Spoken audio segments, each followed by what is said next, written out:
I'm not even gonna sugarcoat it with y'all no more or none of that. I'm flat out, I'm gonna tell it like it is. If I think you African, if I look at you, if I and trust me, we can tell. Okay, we can tell that y'all are African. We can tell. We can tell. There's an energy, there's an aura, there's a vibe. Okay, how y'all walk, talk, move, dress, wear y'all hair, how y'all express yourselves, the choice of words you choose to use, even when you have been Americanized. We can tell. Okay, so let's just throw that out there. I am blocking you. I am blocking you. If you are a Pan-African Black American, I am blocking you. Okay, if you talking that I move back to Ghana, back to Africa, the motherland, I'm blocking you. Okay, I'm not playing them type of Hunger Games. All right, I know where I come from. I know where my blood is. I know where my land is. I know where my people are from, and that's just what it is. I don't have no ties to Africa. I don't feel the motherland calling me. I don't feel united with Africans. We don't have anything in common. Our experience in the world is not the same. You and I could not sit down and have a conversation, because I guarantee I would say something that would not make no sense to you, and now we having a back and forth. I can't. Okay? And then I distinctly remember growing up in an era where Africans, because I went to school with a bunch of them, were not playing with us. They were not allowed to have American friends, Black American friends. They did not like us. They would tell us that their parents did not like us, that they told them that they could not play with us, that we can't be friends, that they can't talk to us, da da da da da. Right? Okay. They often use you don't know where you from, or you don't know your native language, or ga, and the whole time, because we are laughing looking at them like, bro, we're from America. We are Americans. Okay. Y'all are from Africa. You come from a whole nother continent. Yes, you're going to speak another language because you come from a whole nother continent. Why would I be in America speaking whatever? That don't make no sense, especially when our blood ties is from here. What it is jealousy, and we all been known it. I've been known it. You can talk all of that bap all you want to, but if you really do your history and you look at Liberia, the start of America, the start of this country, right? The migration of human beings in this country, our people was already here. Then your people, Mansa Musa, came here, right? Came from, and then, because we was already here. We was here before Mansa Musa came here. We were already here. Do not let white history and the white man's history confuse you, because we know what it is, right? Our grandparents, our great-grandparents, our aunts and our uncles already told us we know what it is. We've actually done our lineage as well. A lot of us know where we come from, and we come from right here. Right here. I'm making this video because I wanted to support Shaya Shelf, who is promoting a protest for August 1st. Complete blackout on African braiding shops, restaurants, and stores, right? I'm absolutely here for this. I'm showing my support because I do this in my everyday life. I do not shop with the Africans. Ain't no African ever braided my hair, put their hands in my head, or none of that, right? I don't do the restaurants. I stopped like years ago. I do not shop with their stores. If I walk into a store and I accidentally realize, oh, not for me, right? So she's encouraging that we do an August 1st protest all through the month of August. I think it should continue throughout. I think I can speak for all African braiding shops when I say, I beg, please don't wait until August 1st. If you feel this way, don't come this way. We don't need that kind of business, nor do we want it. This is a real live, day and age, in our face, black racist, y'all. This woman is racist. I didn't even know we could be that. And she's standing right here, sitting on this app, showing her colors. Imagine a white person saying, I would never support a black-owned business. If a business owned by a black person, I am not going to shop there. I'm not going to go there. Black people this, black people that. We would want their head. And this woman is sitting on here. A whole continent full of people is what you're saying you don't support because they're African? Maybe I'm gonna pray for you. That's all I can do for you. And I'm 100% American. My parents, my grandparents, my cousin, and I'm still gonna smack a hole behind an auntie. God have mercy on her soul, y'all, please. That's all I gotta say. To our nieces that support us, I love y'all. We love y'all. That's all. Ain't nobody really at war, but some of y'all starting to look real guilty, because the moment foundational black Americans said, we focusing on us now, whole world just start losing their damn mind. Why? Because we finally drew a line and refused to apologize for it. We're not attacking anybody. We're not threatening businesses. We're not rioting. We're not even raising our voices. We simply said, we're foundational Black Americans. We're a distinct lineage. And that's it. We're claiming what's ours. For that, we're being called violent, divisive, xenophobic, white nationalists, white ringers, all of that.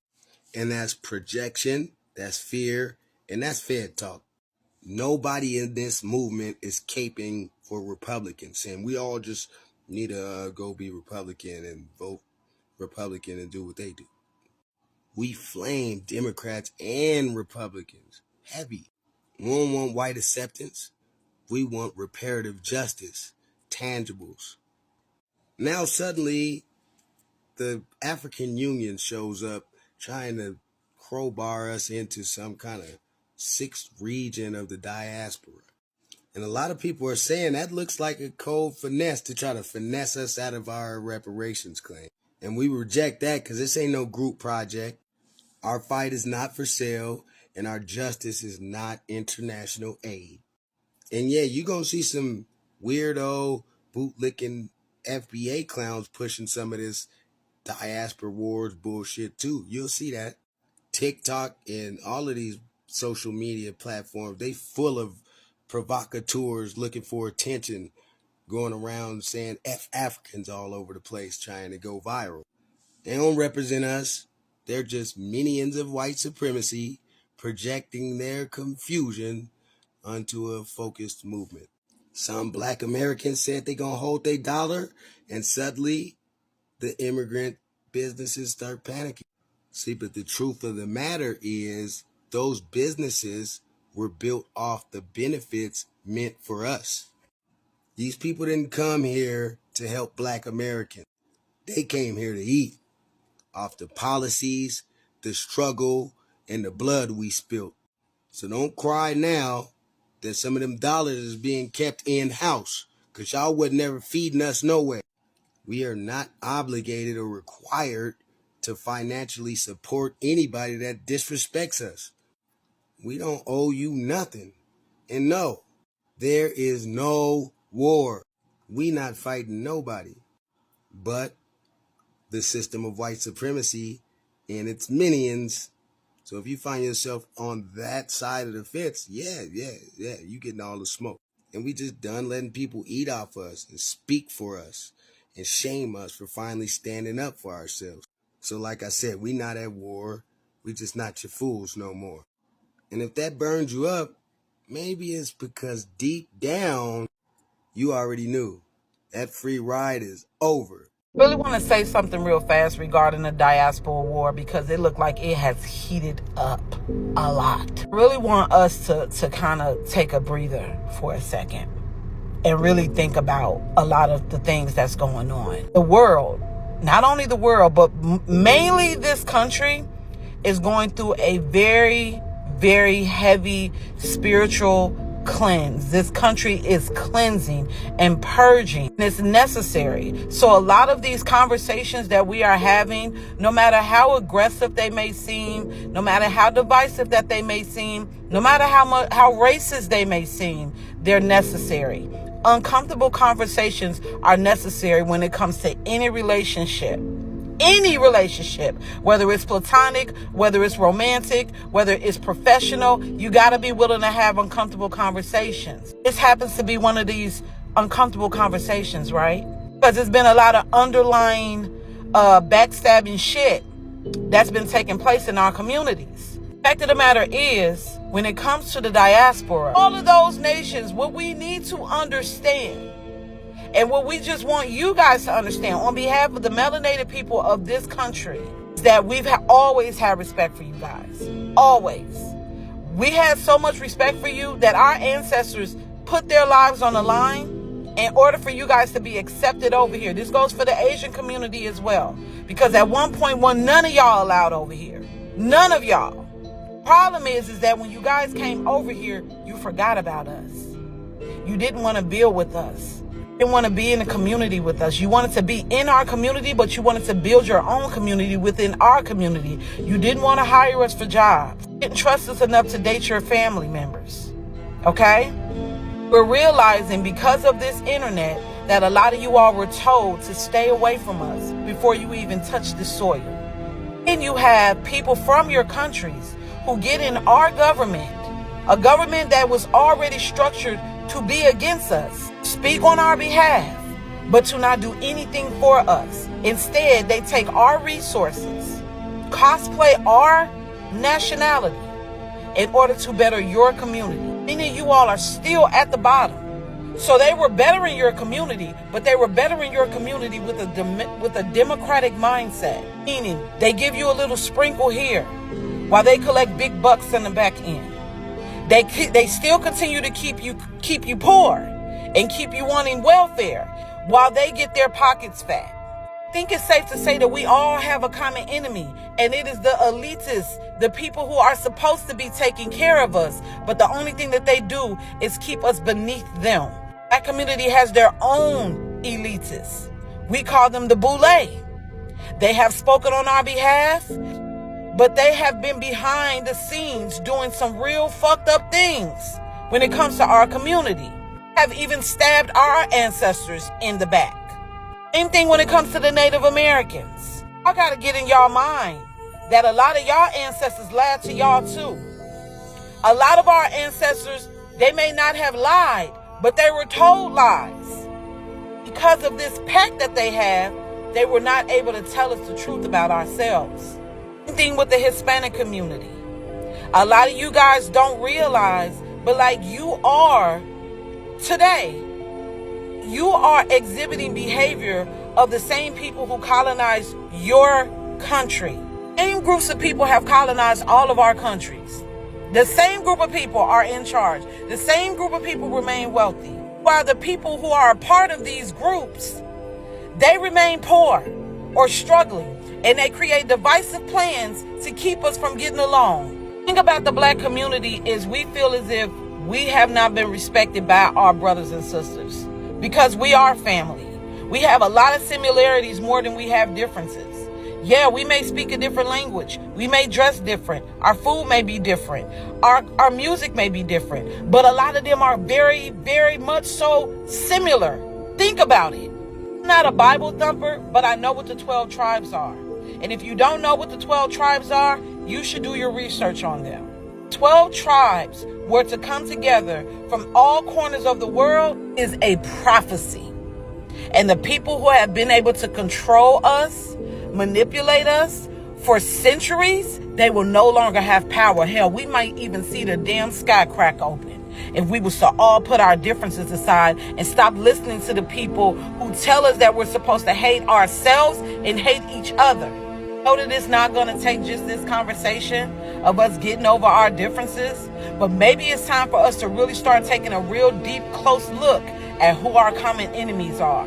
To look and see who colonized all of our countries, who changed our language, who changed our religions, who changed the trajectory of how we move in this world. Who told you, the people from diaspora, the people from Hispanic community, that you should hate black Americans? Because 9 times out of 10, I'm willing to bet that it's going to be the same group of people. The only difference is it's their descendants. Evil doesn't die.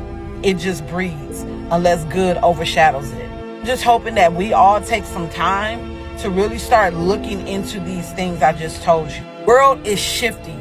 The energy of this country alone is shifting because this place right here, this country right here, there's a reason why it hasn't been bombed. There's a reason why it still remains and stands strong despite all of the wars that we have been involved in. This land right here still remains to be what it is. Maybe, just maybe, this is the promised land. This is the motherland. It's for the 12 tribes to recognize who is keeping us from the prophecy. I promise you, I'm sick of the diaspora wars. I'm sick of it. It's almost like people don't understand history at all, and they're living in this kind of parallel universe that we have chosen to create our own culture for the last hundreds of years under oppression. It's almost like people don't even understand that the Caribbean and South America never are questioned about their authenticity as far as their ethnicity and as far as their culture. We don't go to Haiti and say you don't have no culture. We don't go to Jamaica and say you don't have no culture. But yet they are in the same boat as Black Americans. They were forced to migrate from Africa hundreds of years ago. And they have developed their own culture on the island of Jamaica. But no one questions Jamaica's culture.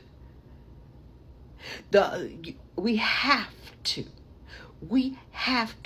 If we are going to build a Pan-African experience and respect everybody in the diaspora, you have to respect everyone's culture. How dare you say someone who have lived on this land for hundreds of years that they don't have no culture? That their great grandparents were born on this soil, but they don't have no culture. How is it that you question Black American culture, but you don't question anybody else's culture that was in the same boat, quite literally, on the same boat, selling to South America, selling to the Caribbean? We don't question nobody else's African roots or Afro culture other than Black Americans. And yes, we have a culture. What kind of foolishness would that be? What kind of foolishness would that be that we have not only created universities and colleges and opened up business and raised families and cultivated the land as farmers and taught in schools and became presidents and CEOs and dominated the sports industry and taken over the music industry? How dare anyone question that? I don't question Brazil's culture. And yet they have developed their culture around the same time we did. Huh? I don't question the Caribbean culture, and yet they have developed their culture the same time we did. I am sick of this diaspora wars. Sick of it. And the key is to respect everyone's culture that you have overcame. You are still overcoming. And you are still developing into a masterful piece of Afro work. You are still developing into a masterpiece of Blackness. You are still the melanated, magical person that you have always been and that you always will be. And the generation to follow will be masterful, melanated, magical people too.